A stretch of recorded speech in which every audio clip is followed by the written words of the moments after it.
देखिए इससे पहले हमने 8 नंबर तक बता चुके थे, ठीक है। अब हम बता रहे हैं 9 नंबर। देखिए ध्यान से 9 नंबर प्रश्न क्या है।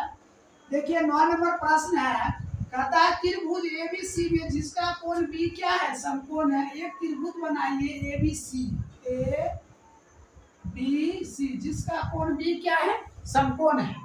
अब ध्यान दीजिए, कहता है 10a, तो क्या दिया है 10a बराबर 1/√3। क्या दिया है 10a बराबर 1/√3। तो ध्यान दीजिए, तो 10a बराबर 1/√3 दिया है, तो 10 का मान क्या होता है, सूत्र होता है p बटे b। तो p हो गया 1, इसे हम p कहते हैं, p हो गया 1 और b हो गया क्या √3। हमें क्या ज्ञात करना है, h। क्या ज्ञात करना है, h ज्ञात करना है। तो h ज्ञात कर लेते हैं। h बराबर क्या हो जाएगा, p का स्क्वायर प्लस b का स्क्वायर। तो p का स्क्वायर क्या हो जाएगा, 1 का स्क्वायर प्लस √3 का स्क्वायर। तो ये कितना हो जाएगा, h बराबर 1 प्लस 3, तो कितना हो जाएगा √4। 4 का वर्गमूल कितना 2। ये तो 2 मालूम हो गया, h तो मालूम कर लिए। अब प्रश्न क्या है, 1 नंबर प्रश्न है, sin a गुने cos c plus cos a गुने sin c।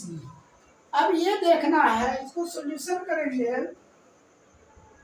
तो sin a, सबसे पहले a का मान किधर है, ऊपर है। हमने सूत्र क्या लिखेंगे, p बटे h गुने cos का सूत्र क्या लिखेंगे, b बटे h प्लस cos का सूत्र क्या लिखेंगे, b बटे h, और गुने sin का सूत्र क्या लिखेंगे, p बटे h।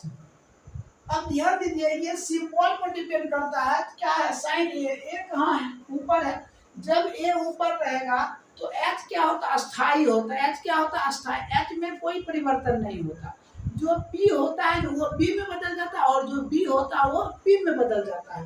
तो देखिए sin a है ऊपर, ऊपर जब रहेगा तभी एक्सचेंज होता है, और जब नीचे रहेगा तो जैसा है वैसा ही रहता है, एक्सचेंज नहीं होता है। तो p कितना है, p हो गया, अगर हम p 1 लेते हैं, a नहीं लेकर क्या लेंगे √3। क्या लेंगे √3। h कितना हो गया 2 गुना। अब b बटे h, c नीचा है, जैसा है वैसा ही रहेगा, तो क्या हो जाएगा √3 बटे 2 प्लस। अब देखिए cos a क्या है, ऊपर आ गया, ऊपर आ गया तो इसका b होगा, तो क्या हम लेंगे p को मान लेंगे 1/2 गुना। अब नीचे आ गया c, तो p बटे h जैसा है वैसा ही रहेगा 1/2। तो √3 जब 3, ये क्या हो जाएगा 2 गुना 4 प्लस ये क्या हो जाएगा 1/4। एलसीएम लेंगे 4, तो ये हो जाएगा 3 प्लस 1, कितना होगा 4/4, कट कर कितना 1। तो राइट आंसर क्या हो जाएगा आपका 1 हो जाएगा। राइट आंसर कितना हो जाएगा 1। अब इसी का 2 नंबर सॉल्यूशन देखिए। 2 नंबर प्रश्न है, cos a गुने cos c minus sin a Guna sin c।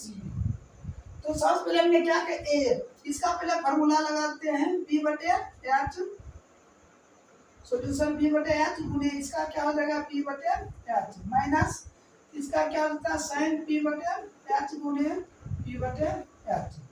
तो ध्यान से देखिए,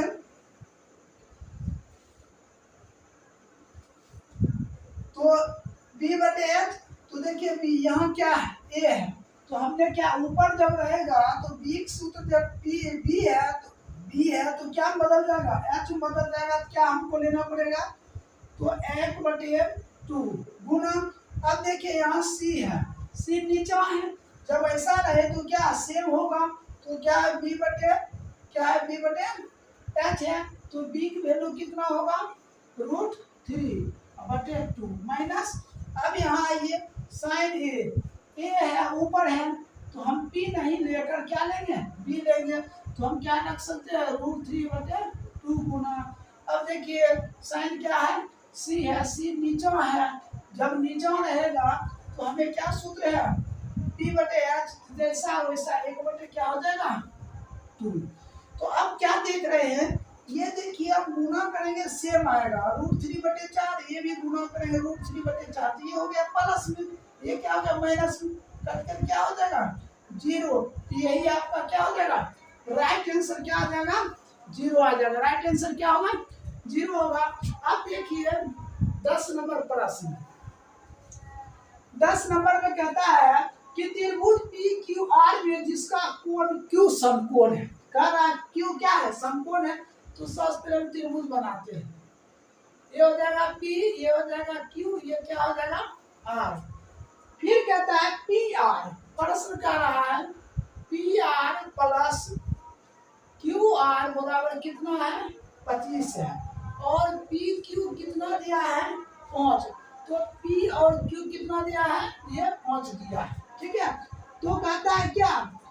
प्रश्न कर रहा है 1 नंबर में sine P comma cos P और कोमा टेन P का मान ज्ञात करने के लिए। क्या कह रहा है? साइन P कॉस P और टेन P का मान ज्ञात करने के लिए। तो सबसे पहले हमने क्या काम करते हैं? ये जो पी आर है, ये पी आर मालूम कर लेते हैं। तो ये पी आर बराबर हो जाएगा, ये प्लस उधर हो जाएगा, क्या हो जाएगा? 25 माइनस क्यू आर। तो ये मालूम हो गया पी आर कितना हो गया? 25 माइनस क्यू आर। ठीक है। अब हमने लिखते हैं पाइथागोरस प्रमेय से। पाइथागोरस प्रमेय से। तो पाइथागोरस प्रमेय से लिखेंगे तो क्या लिखेंगे? पी आर का स्क्वायर इक्वल पी क्यू का स्क्वायर प्लस क्यू आर का स्क्वायर। क्या लिखेंगे? क्यू आर का स्क्वायर। अब देखिए पी आर का स्क्वायर, तो पी आर क्या दिया हुआ है? तो 25 माइनस क्यू आर का स्क्वायर इक्वल पी क्यू। देखिए पी क्यू, तो पी क्यू को मान कितना दिया है? तो 5 का स्क्वायर प्लस क्यू आर कुछ नहीं दिया, तो क्यू आर का ही स्क्वायर। ठीक है। अब ये क्या हो गया? a माइनस बी का होल स्क्वायर। सूत्र होता है a स्क्वायर, हो जाएगा कितना? 25 का स्क्वायर प्लस बी स्क्वायर, तो क्या हो जाएगा? क्यू आर का स्क्वायर माइनस 2 ए बी, तो 25 गुने क्यू आर इक्वल ये 5 का स्क्वायर हो जाएगा 25 प्लस क्यू आर का स्क्वायर। अब ध्यान दीजिए कितना हो जाएगा? 625 प्लस क्यू आर का स्क्वायर में 25 दूना 50 क्यू आर इधर आ जाएगा, तो कितना हो जाएगा? ये हो जाएगा माइनस 25 माइनस क्यू आर का स्क्वायर। ये माइनस हो जाएगा, ये प्लस हो जाएगा। 625 को 25 कर देगा कितना हो जाएगा? 600 माइनस 50 क्यू आर, तो इक्वल क्या हो जाएगा? 0। अब ये माइनस उधर जाएगा तो क्या हो जाएगा? प्लस हो जाएगा। तो 600 बराबर 50 क्यू आर, तो क्यू आर बराबर क्या हो जाएगा? 600 बटे 50, तो क्यू आर कितना हो जाएगा? 12। तो क्यू आर का मान कितना निकल गया? 12। तो हमने क्या काम करते हैं? 25 माइनस क्यू आर जो है यहाँ रखते हैं 12, ये घटाकर कितना हो गया? 13। तो एच कितना मालूम हो गया? 13। और क्यू आर कितना निकल गया?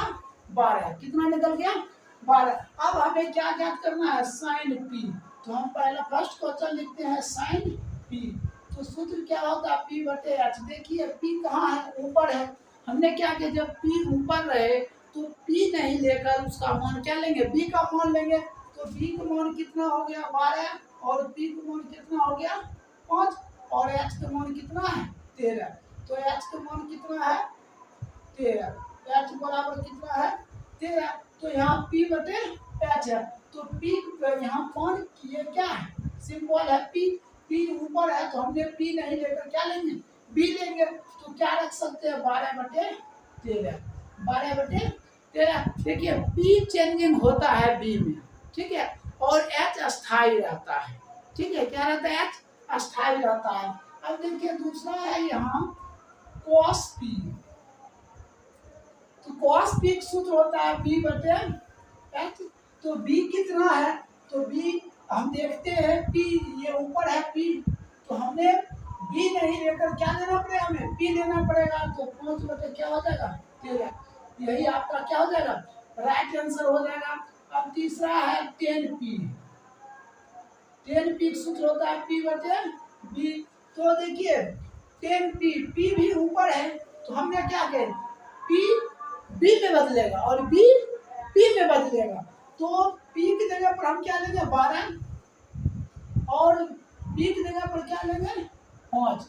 यही क्या हो जाएगा आपका राइट आंसर हो जाएगा। क्या हो जाएगा राइट आंसर हो जाएगा। देखिए 10 नंबर तक आपका अच्छी तरह से कंप्लीट हो चुका है। अब हम 11 नंबर बता रहे हैं, आप इसको ढंग से नोट कर लीजिए। देखिए इससे पहले हमने 10 नंबर तक बता चुके थे और इस चैप्टर का लास्ट प्रश्न है 11 नंबर। तो 11 नंबर प्रश्न है, ध्यान से सुनिए।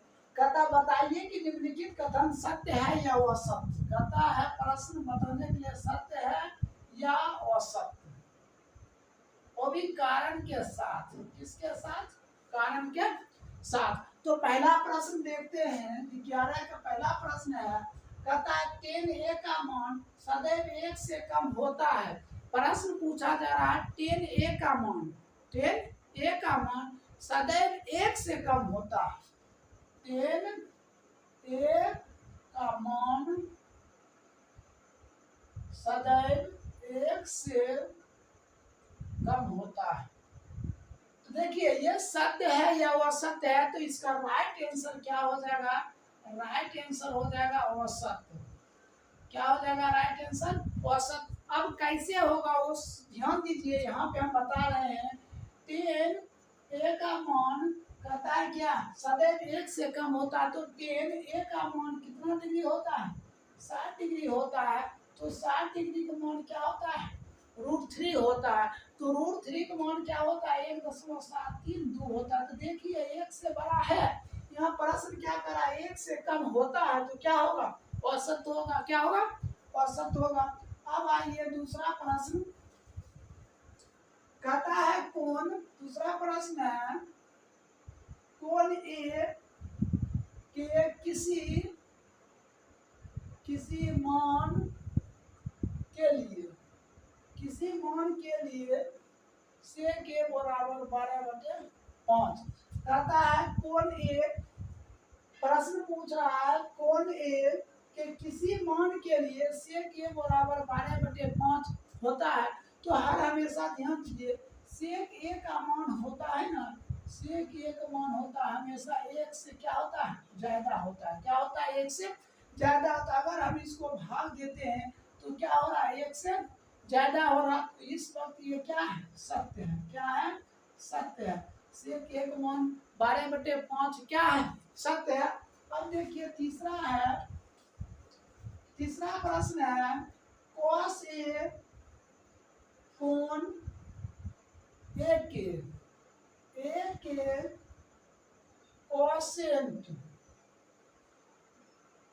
कोसेंट के लिए संक्षिप्त रूप होता है। क्या पूछा जा रहा है? संक्षिप्त रूप। तो ध्यान दीजिए ये क्या होगा? औसत होगा। क्या होगा? औसत होगा। तो ध्यान दीजिए कहता है cos ए का संक्षिप्त रूप कोसेंट होता है। तो ध्यान दीजिए क्या होता है? cos ए का संक्षिप्त रूप होता है कोसाइन। क्या होता है?